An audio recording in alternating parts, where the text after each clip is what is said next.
हरे कृष्ण।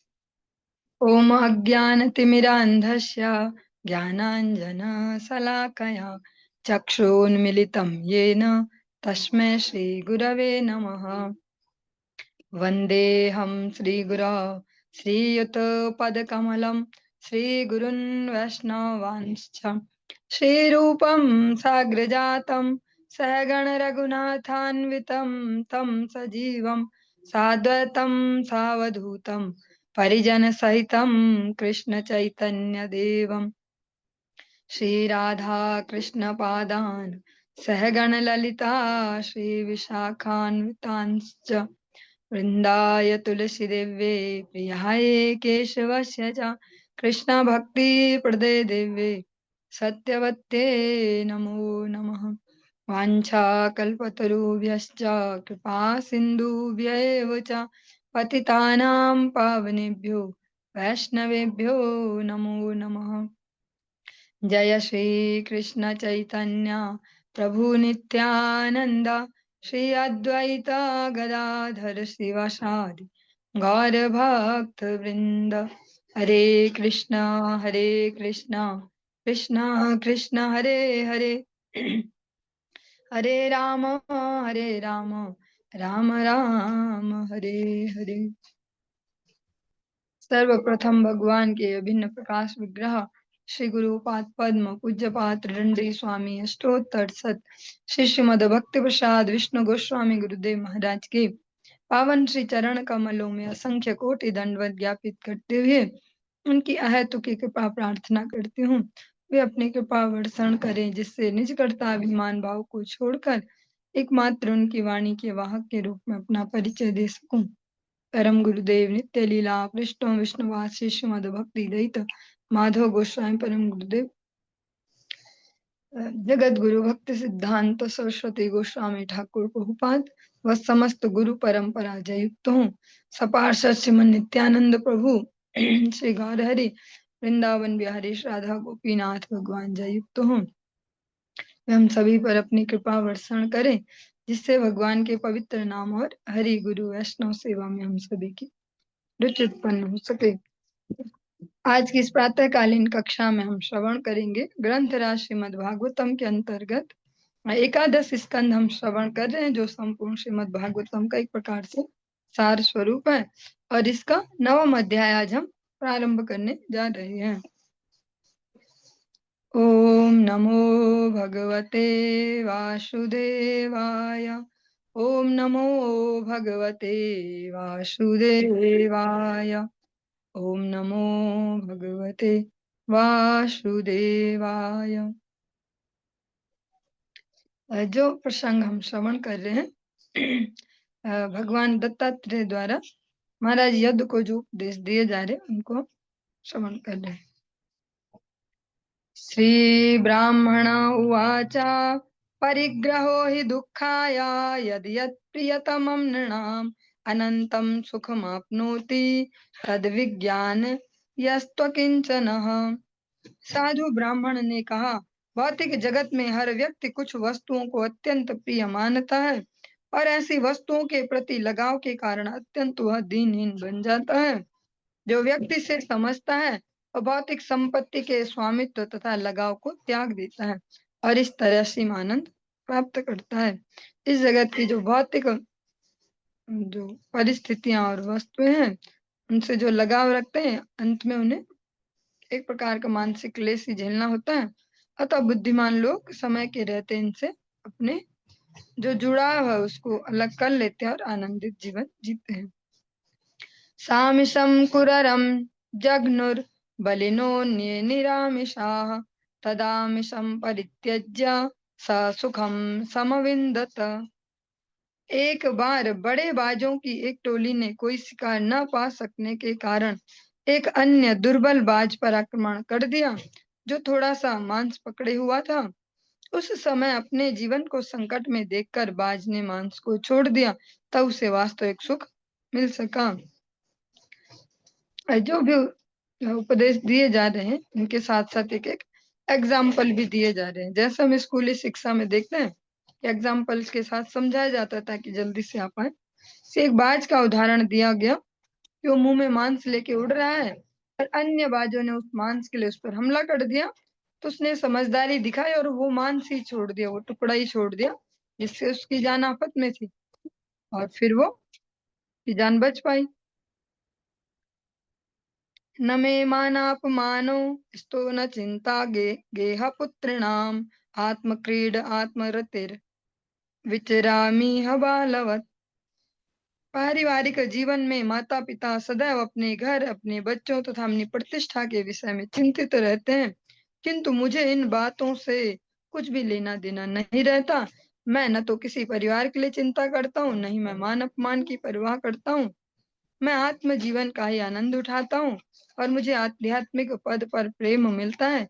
इस तरह मैं पृथ्वी पर बालक की भांति विचरण करता रहता हूँ। जैसा महाराज यदु ने उनसे पूछा था, इस सब के होते भी आप एक बच्चे जैसे कैसे घूम पाते हो, तब उन्होंने ये बताया। और जो गृहस्थ आश्रम है या विरक्त आश्रम, उसमें बहुत बड़ा डिफरेंस यही है। जो विरक्त आश्रम है या ब्रह्मचर्य कह सकते हैं, उसमें ये सारी झंझटें नहीं है। फिर जैसे लोकापेक्षा या कोई क्या कहने वाला है और अलग अलग प्रकार की जो चिंताएं भी, श्रवण की, मान अपमान की और पारिवारिक जिम्मेदारियां, इस प्रकार से वो विमुक्त रहते हैं। द्वावेव चिंतया मुक्तो परमानंद आप्लुतो यो विमुग्धो जडो बालो यो गुणेभ्यः परम गतः। इस जगत में दो प्रकार के लोग समस्त चिंताओं से मुक्त रहते हैं और परम आनंद में निमग्न रहते हैं। एक तो वे जो मंद बुद्धि हैं तथा बालकों के समान अज्ञानी हैं, तथा दूसरे वे जो तीनों गुणों से अतीत परमेश्वर के पास पहुंच गए हैं। इस जगत में दो ही प्रकार के लोग चिंता मुक्त रहते हैं। हाँ, कौन से? एक तो जिनको कुछ समझ में नहीं आता, एक जिनको सब समझ में आ गया, और जो हम सब हैं बीच की कैटेगरी, सभी हमेशा परेशान रहते हैं। क्वचित् कुमारी त्वात्मानं मृणानान् गृहमागतान् स्वयं तान्नर्हयामास क्वापि याते सुबन्धुषु।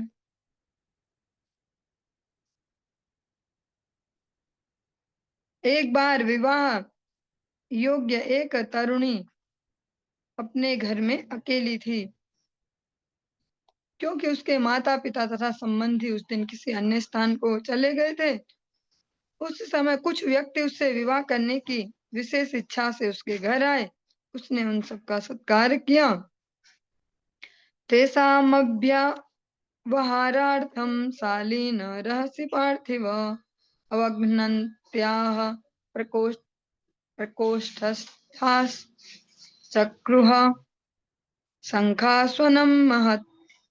वह कन्या एकांत स्थान में चली गई और अनपेक्षित अतिथियों के लिए भोजन बनाने की तैयारी करने लगी। जब वह धान कूट रही थी तो उसकी कलाइयों की शंख की चूड़ियां एक दूसरे से टकराकर जोर से खनखना रही थी। सा तज्जुगुप्सितं मत्वा महती व्रीडिता ततः बभज्य कैकशा शंखान् द्वौ द्वौ पाणियोरशेषयत्। उस कन्या को भय था कि ये लोग उसके परिवार को गरीब समझेंगे, क्योंकि उनकी पुत्री धान कूटने के तुच्छ कार्य में लगी हुई है। अत्यंत चतुर होने के कारण जो लज्जा युक्त वो जो कन्या है, उसने अपनी बाहों में पहनी हुई शंख की चूड़ियों में से प्रत्येक कलाई में केवल दो दो चूड़ी छोड़कर शेष चूड़ियां तोड़ दी। उभयोरप्यभूद्घोषो यवग्न नन्त्याः स्वशंखयो तत्राप्येकं निरभिदत् एकस्मान्नभवत् ध्वनिः। तत्पश्चात जो ही वह लड़की धान कूटने लगी, प्रत्येक कलाई की दो दो चूड़ियां टकरा कर आवाज करने लगी। अतः उसने उस हर कलाई में से एक एक चूड़ी उतार ली, और जब हर कलाई में एक एक चूड़ी रह गई तो फिर आवाज नहीं हुई। अन्वशिक्षमिमं तस्या उपदेशमरिन्दम लोकाननुचरन् नेतान् लोकतस् लोकतत्त्वाविवित्स्या।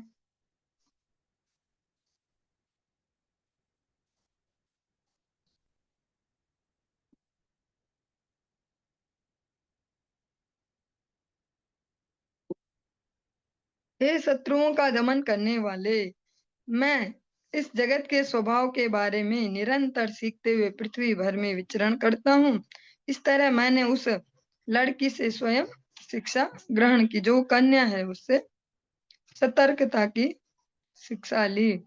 और ऐसा हम एक देख सकते हैं, हमारे जो लोकल्स हैं, ऐसे सांस्कृतिक वातावरण है, उसमें भी ऐसे सिखाते हैं कि अगर किसी को भोजन दे रहे हो तो बर्तनों को बजा बजा के मत दो, ऐसे नहीं तो पता चल जाएगा कि शायद खत्म हो गई। हाँ, ऐसे सूक्ष्म बुद्धि का उदय। वासे बहूनां कलहो भवेद वार्ता द्वयोरपि एक एव वसे तस्मात् कुमार्या इव कंकणः। जब एक स्थान पर अनेक लोग साथ साथ रहते हैं, जो उन्होंने शिक्षा ली है वहां से, तो निश्चित रूप से झगड़ा होगा। यहाँ तक कि यदि केवल दो लोग ही एक साथ रहें तो भी जोर जोर से बातचीत होगी और आपस में मतभेद होगा। अतः झगड़े से बचने के लिए मनुष्य को अकेला रहना चाहिए, जैसा कि उस कन्या की चूड़ी के दृष्टांत से शिक्षा पाते हैं।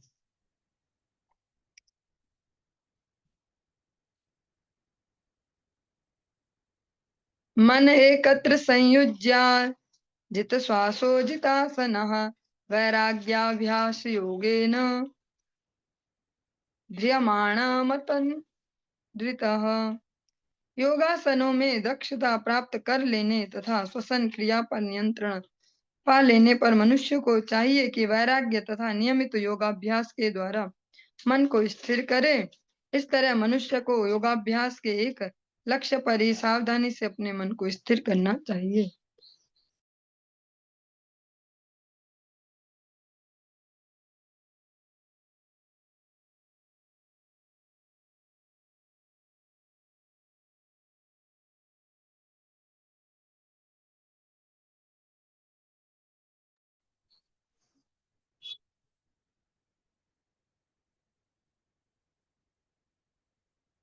यस्मिन् मनो लब्ध पदम यदेत छन्नः शनैर्मुच्यति कर्मरेणुना सत्त्वेन वृद्धेन रजस्तमश्च विधूय निर्वाण मुपैत्य निंदनम। जब मन पूर्ण पुरुषोत्तम भगवान पर स्थिर हो जाता है तो उसे वश में किया जा सकता है। स्थायी दशा को प्राप्त करके मन भौतिक कार्यों को करने की दूषित इच्छाओं से मुक्त हो जाता है। इस तरह सत्व गुण के प्रबल होने पर मनुष्य रजो तथा तमो गुण का पूरी तरह परित्याग कर सकता है और धीरे धीरे भौतिक सत्व गुण से भी परे जा सकता है। जब मन प्रकृति के गुण रूपी ईंधन से मुक्त हो जाता है तो भौतिक अस्तित्व रूपी अग्नि बुझ जाती है। तब मनुष्य का सीधा संबंध दिव्य स्तर पर अपने ध्यान के लक्ष्य परमेश्वर से जुड़ जाता है।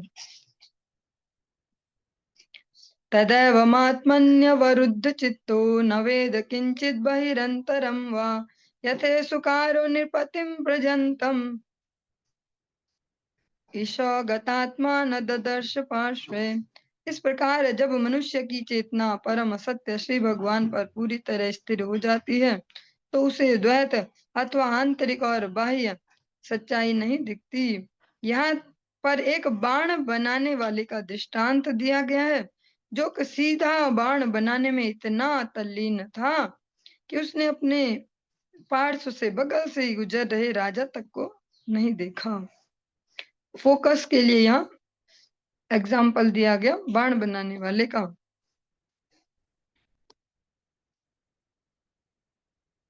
एकचार्य निकेतः स्याद् प्रमत्तो गुहाशयः अलक्ष्यमाण आचार्यर मुनिरेको अल्पभाषणः। संत पुरुष को अकेले रहना चाहिए और किसी स्थिर आवास के बिना निरंतर विचरण करते रहना चाहिए। उसे सतर्क होकर एकांतवास करना चाहिए और इस तरह से कार्य करना चाहिए कि वह अन्यों द्वारा पहचाना या देखा न जा सके। उसे संगियों के बिना इधर उधर जाना चाहिए और आवश्यकता से अधिक बोलना नहीं चाहिए। गृहारंभो हि दुःखाय विफलश्च ध्रुवात्मनः सर्पः परकृतं वेश्म परिविश्य सुखमेधते। जब नश्वर शरीर में वास करने वाला मनुष्य सुखी घर बनाने का प्रयास करता है तो उसका परिणाम व्यर्थ और दुखमय होता है, किंतु सांप अन्यों द्वारा बनाए गए घर में घुस जाता और सुखपूर्वक रहता है।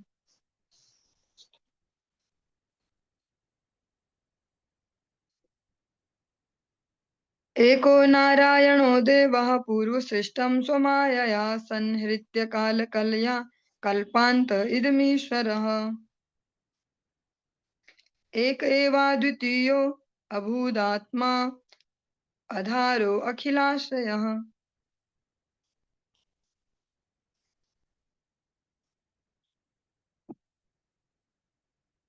ब्रह्मांड के स्वामी नारायण सभी जीवों के आराध्य ईश्वर हैं।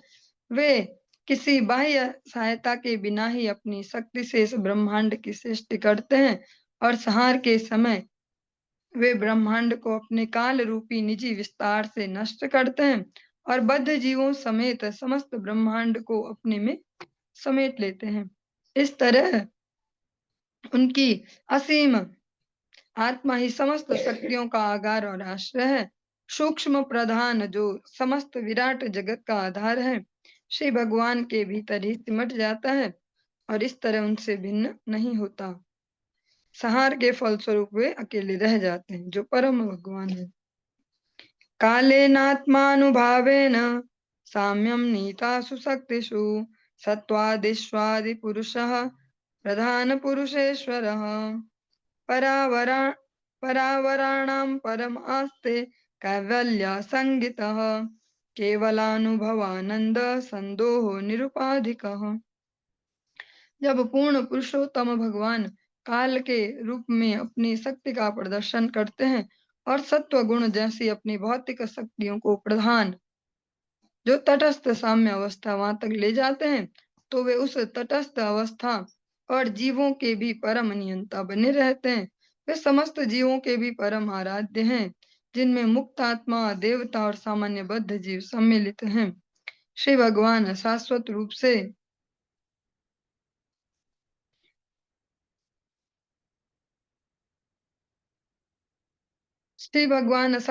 से किसी भी उपाधि से मुक्त रहते हैं और वे आध्यात्मिक आनंद की समग्रता से युक्त हैं, जिसका अनुभव श्री भगवान के आध्यात्मिक स्वरूप का दर्शन करने पर होता है। इस प्रकार श्री भगवान मुक्ति का संपूर्ण अर्थ प्रकट करते हैं।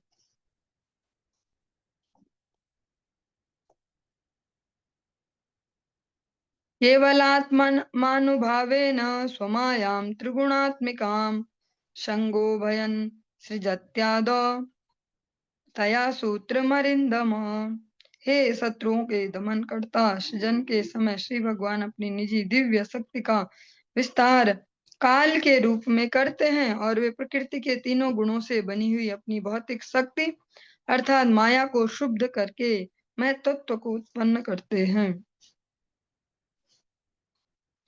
तामाहुस्त्रिगुण व्यक्तिम सृजन्तीं विश्वतो मुखम यस्मिन् प्रोतमिदं विश्वम येन संसरते पुमान। महान मुनियों के अनुसार जो भौतिक प्रकृति के तीन गुणों का आधार है और जो विविधता से पूर्ण ब्रह्मांड प्रकट करता है, वह सूत्र या महतत्व कहलाता है। निसंदेह यह ब्रह्मांड उसी महतत्व के भीतर टिका हुआ रहता है और इसकी शक्ति के कारण जीव को भौतिक जगत में आना पड़ता है। यथोर्नाभिहृदयादूर्णां सन्तत्यावक्तत्रतः तयावृत्य भूयस्तां ग्रस्तेवं महेश्वरः। जिस तरह मकड़ी अपने ही भीतर से अपने मुख से धागा निकालकर फैलाती है, कुछ काल तक उससे खेलती है और अंत में निगल जाती है, उसी तरह पूर्ण पुरुषोत्तम भगवान अपनी निजी शक्ति को अपने भीतर से ही विस्तार देते हैं। इस तरह श्री भगवान विराट जगत रूपी जाल को प्रदर्शित करते हैं, अपने प्रयोजन के अनुसार उसे काम में लाते और अंत में उसे पूरी तरह अपने में ही समेट लेते हैं। यत्र यत्र मनो देहि धारयेत सकलं धिया स्नेहाद द्वेषाद भयात् वापि याति तत्तस्वरूपताम्। यदि देहधारी जीव प्रेम द्वेष या भय वश अपने मन को बुद्धि तथा पूर्ण एकाग्रता के साथ किसी विशेष शारीरिक रूप में स्थिर कर दे तो वह उस रूप को अवश्य प्राप्त करेगा जिसका वह ध्यान करता है।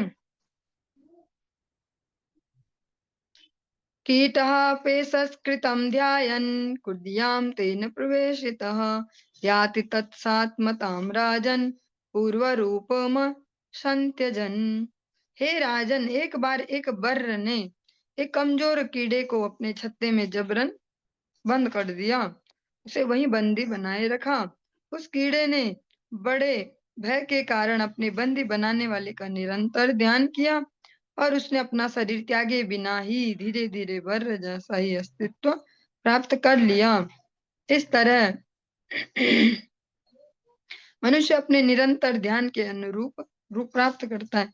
इसको अगर जो ये सुन रहे हैं अभी ये वाला प्रश्न को सरलता से समझे, इसमें जो उदाहरण दिया गया ये दिया गया बर्र भी कहा है और भृंगी भी इस कीड़े को कहते हैं भृंगी, और सच में प्रैक्टिकली उदाहरण है ये भौतिक जगत में भी कि वो एक कीड़े को बंद करता है और उसको जैसे कह सकते हैं अपनी जेल में उसने बंद किया, हाँ, जहाँ वो बंद करता है अपने छत्ते में, और उसके आसपास बाहर से ना वो ब्रिंग ब्रिंग ऐसे ध्वनि करता अपनी आवाज करते जाता है। तो जो अंदर बंद है वो इसलिए भी भयभीत है कि बंद हो रखा है अभी, और बाहर से उसकी जो आवाज आ रही है ब्रिंग ब्रिंग ऐसे, उसको भी सुनते जा रहा है और डरते जा रहा है और डरते जा रहा है। उसका ही चिंतन कर रहा है जिसने उसको बंद किया, उसको देखा भी है उसने। उसका चिंतन करते करते इसको आज के समय में साइंस भी नहीं बता पाएगी कि कैसे होता है, पर सच में हो जाता है। अंदर जो कीड़ा था वो अलग स्वरूप का था, बाहर अलग वाला, और जैसा बाहर वाला है जो डराने वाला है उसका ध्यान करते करते अंदर वाला भी वैसे ही बन जाता है जैसा बाहर वाला है। उसका यहाँ उदाहरण दिया गया कि जो फोकस है उसका महत्व बताए। इसको अगर हम जड़ जगत में लगाते हैं तो ऐसे रिजल्ट है। अगर आध्यात्मिक जगत में हमने इस फोकस को अपने लगा लिया ठीक से तो वैसे रिजल्ट हमारे जीवन में आएंगे। इसका सरल सा एग्जांपल लेते हैं जो जल्दी हमें समझ में आता है और याद भी किया आप सभी ने। अंत काले च माम युवा स्मरण मुक्त्वा कलेवरम यह प्रयाति मद भावम याति नास्त्यत्र संशय। भगवान कहते हैं इसमें कोई संदेह नहीं है, जो मेरा स्मरण करते हुए इस भौतिक शरीर को छोड़ते हैं वो मुझे ही प्राप्त होते हैं, हाँ, मेरी चेतना को वे प्राप्त हो जाते हैं। तो हम इसको इस सेंस में समझ पाएंगे। अलग से कहीं और फिट करने जाएंगे भृंगी को तो समझ नहीं पाएंगे, सही समझ पाएंगे। जो हमारा चिंतन है, लगातार जो प्रैक्टिस है, नाम जब भी हमको इसी श्रेणी में दिया गया है कि ताकि निरंतर निरंतर करते रहने से हैबिट में आ जाए। कभी जीवन में कोई प्रतिकूलता आ जाए, आती ही रहती है, वो तो आना जाना उनका है ही स्वाभाविक, तो तब भी वो नाम जप की प्रैक्टिस बनी रहे, तब भी चेतना वैसी रहे, तब भी वो बोले हे ठाकुर जी, तब वो न बोले कि हे बेटा मुझे बच्चा ऐसा, तो वहां वो काम आता है। और प्रैक्टिकली मृत्यु से पहले भी अनेक बार काम आता है जीवन में। एवं गुरुभ्य एतेभ्य एषा मे शिक्षिता मतिः स्वात्मोपशिक्षितां बुद्धिं शृणु मे वदतः प्रभो। हे राजन, मैंने इन सारे आध्यात्मिक गुरुओं से महान ज्ञान प्राप्त कर लिया है। अब मैंने अपने शरीर से जो कुछ सीखा है उसे बतलाता हूँ, उसे तुम ध्यान से सुनो।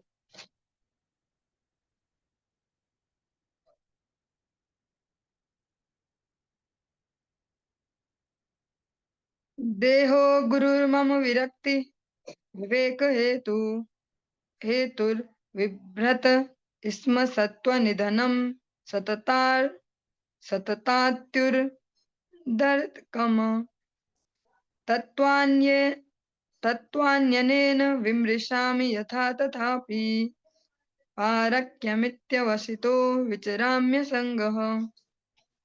भौतिक शरीर भी मेरा गुरु है क्योंकि यह मुझे वैराग्य की शिक्षा देता है।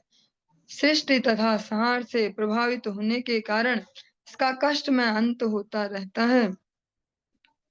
यद्यपि ज्ञान प्राप्त करने के लिए अपने शरीर का उपयोग करते हुए मैं सदैव स्मरण रखता हूँ कि अंततः अन्यों द्वारा यह खा लिया जाएगा। अतः मैं विरक्त रहकर इस जगत में इधर उधर विचरण करता हूँ। अपने शरीर से मैंने सीखा नश्वरता कि ये फाइनली तो नष्ट हो ही जाएगा, इसीलिए मैं जब भी कुछ करता हूँ तो इसको स्मरण रखता हूँ कि मेरा शरीर भी एक दिन नष्ट होने वाला है। इससे मेरा वैराग्य बना रहता है और मैं आराम से संपूर्ण पृथ्वी पर इधर उधर आराम से विचरण कर पाता हूँ। जायात्मजार्थ पशुभृत्य गृहाप्त वर्गान् उष्णाति यत्प्रिय चिकीर्षया वितन्वन् स्वान्ते सकृच्छम वरुद्धना सदेह सृष्ट्वास्य बीज वशीदति वृक्ष धर्मः। निताई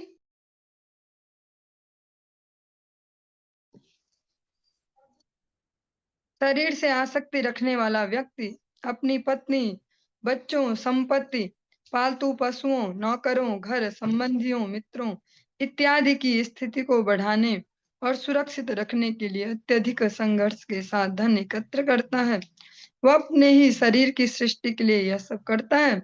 जिस प्रकार एक वृक्ष नष्ट होने के पूर्व भावी वृक्ष का बीज उत्पन्न करता है, उसी तरह मरने वाला शरीर अपने संचित कर्म के रूप में अपने अगले शरीर का बीज प्रकट करता है। इस तरह भौतिक अस्तित्व के जो ये चेन है, जो ये श्रृंखला है, इसको जारी रखना निश्चित करके भौतिक शरीर क्षीण होकर समाप्त हो जाता है।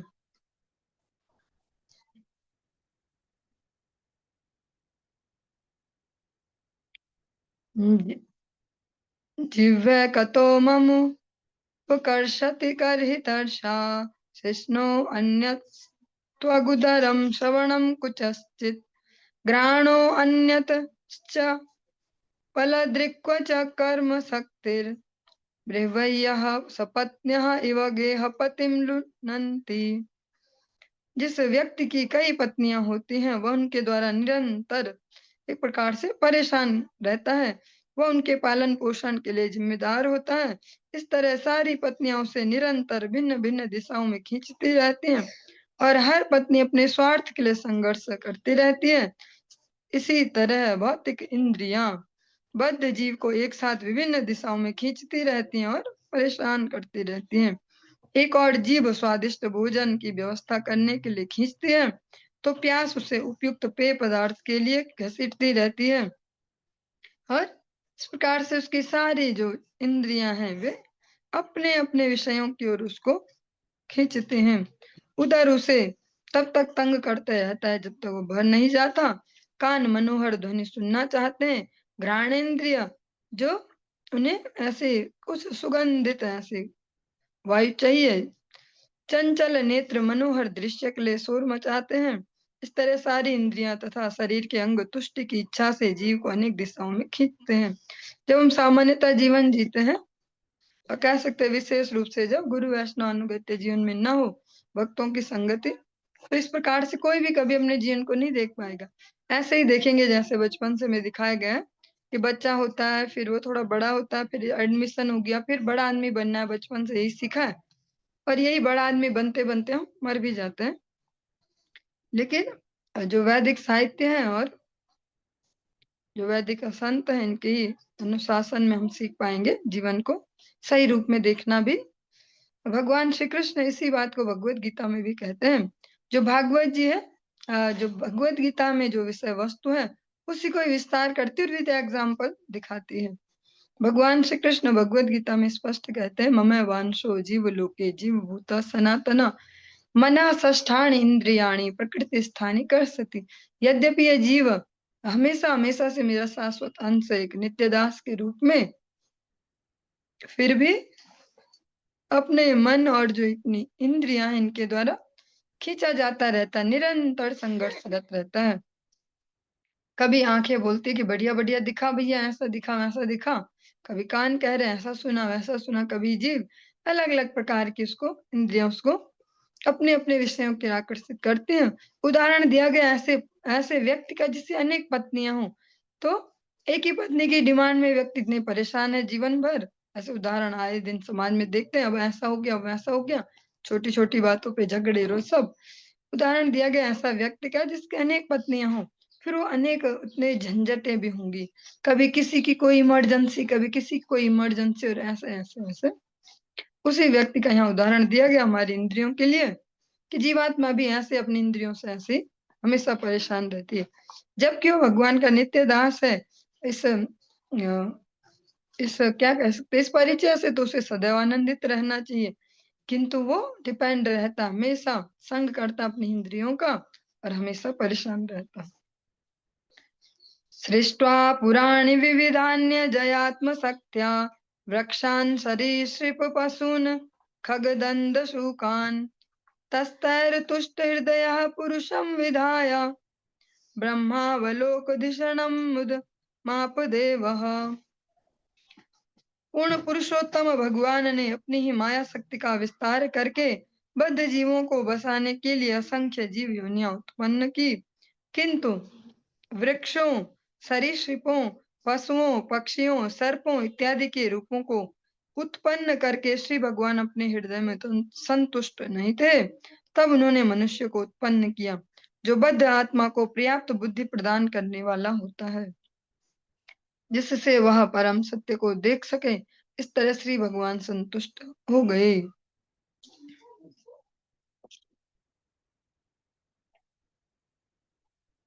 लब्ध्वा सुदुर्लभमिदं बहुसंभवान्ते मानुष्यमर्थदम् नित्यमपीह धीरः तूर्णं यतेत न पतेदनुमृत्य यावन् निःश्रेयसाय विषयः खलु सर्वतः स्यात्।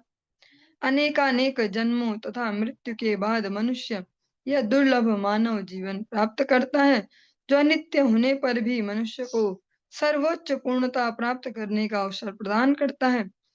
इसलिए धीर मनुष्य को तब तक चरम जीवन की सिद्धि के लिए शीघ्र प्रयत्न करना चाहिए, जब तक उसका मरणशील शरीर क्षय होकर मर नहीं जाता। आखिर इंद्रिय तृप्ति तो सबसे गर्हित योनि में भी प्राप्य है, किंतु भगवत भक्ति तो केवल मनुष्यों को ही प्राप्त हो सकती है। यही प्रहलाद महाराज जी भी अपनी शिक्षाओं में कहते हैं कि चबाए हुए कोई बार बार चबाना है। अगर हम मनुष्य शरीर में भी केवल वही कार्य करें जो सारे पशु आदि कर रहे हैं, आहार निद्रा भय मैथुन चाहिए तद्वि नराणाम पशु भी समाना ते धर्मो ही तेषाम अधिको विशेष धर्मेण ही न पशु भी समाना। जो मनुष्य जीवन है स्पेशली इसीलिए मिला है कि हम अपने इस शरीरों के परिवर्तन का कारण समझ सकें और इस प्रक्रिया से बाहर जा पाए, क्योंकि जो जो भी अगर पशु कर रहे हैं वही मनुष्य करे तो उसमें और उसमें ज्यादा अंतर नहीं है। ये सारे भोग जो भी है हर प्रकार के सारी योनियों में प्राप्त होते, पर जो भक्ति हो केवल मनुष्य ही कर सकते हैं। एवं संजात वैराग्यो विज्ञानालोकात्मनि विचरामि महिमेतां मुक्त संगो अनहंकृतः। अपने गुरुओं से शिक्षा पाकर मैं पूर्ण पुरुषोत्तम भगवान की अनुभूति में स्थित रहता हूँ और पूर्ण वैराग्य तथा आध्यात्मिक ज्ञान से प्रकाशित मैं आसक्ति या मिथ्या अहंकार से रहित होकर पृथ्वी पर स्वच्छंद विचरण करता हूँ। न ये कस्माद् गुरोर्ज्ञानं सुस्थिरं स्यात् पुष्कलं ब्रह्म तद्द्वितीयं वै गीयते बहुधर्षिभिः। यद्यपि परम सत्य अद्वितीय है, किंतु ऋषियों ने अनेक प्रकार से उनका वर्णन किया है, इसलिए हो सकता है कि मनुष्य एक गुरु से अत्यंत स्थिर या पूर्ण ज्ञान प्राप्त न कर पाए। पर जब हम ये सुन रहे हैं तो ये शिक्षा गुरुओं के लिए कहा गया है। दीक्षा गुरु अनेक नहीं होते, वो एक ही होते हैं। श्री भगवान उवाच इत्युक्त्वा स यदुं विप्रस्त मामन्त्र्य गभीरधि विन्दितः स्वर्चितो राज्ञा ययो प्रीतो यथागतम्।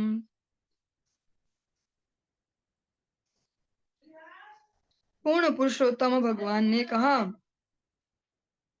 राजा यदु से इस प्रकार कहने के बाद विद्वान ब्राह्मण ने राजा के को नमस्कार किया और हरि बोल। बहुत बड़ी गड़बड़ हो गई, छोटी नहीं। जो राजा यदु से इस प्रकार कहने के बाद जो विद्वान ब्राह्मण है, जो भगवान दत्तात्रेय, उन्होंने राजा का प्रणाम स्वीकार किया और उनसे जो पूजा उन्होंने की उनको स्वीकार किया और अंतर से हृदय से वे प्रसन्न हुए। तब वह विदा लेकर उसी तरह चले गए जिस तरह आए थे। जिसको यहाँ पर कहा गया अवधूत ब्राह्मण, वे वास्तव में भगवान दत्तात्रेय हैं।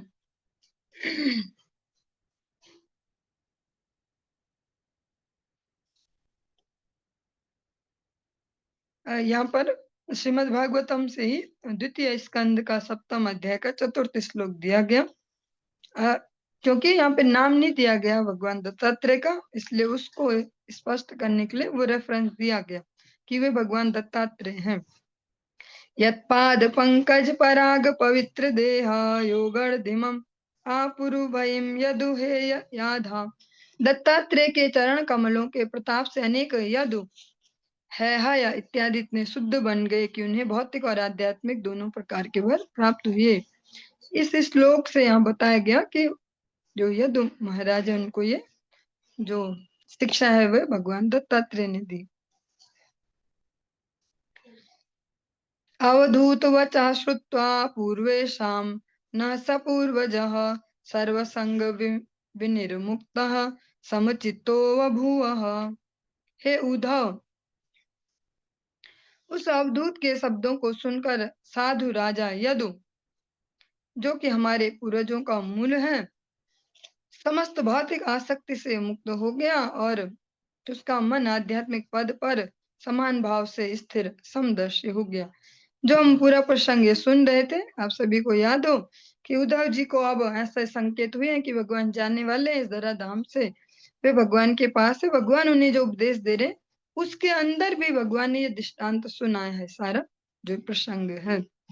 और यहीं पर जो हमारा 9वां अध्याय है इस 11 स्कंद का, ये भी संपूर्ण हुआ। आज की इस चर्चा को हम यहीं पे विश्राम देंगे, इससे आगे कल श्रवण करेंगे। हरि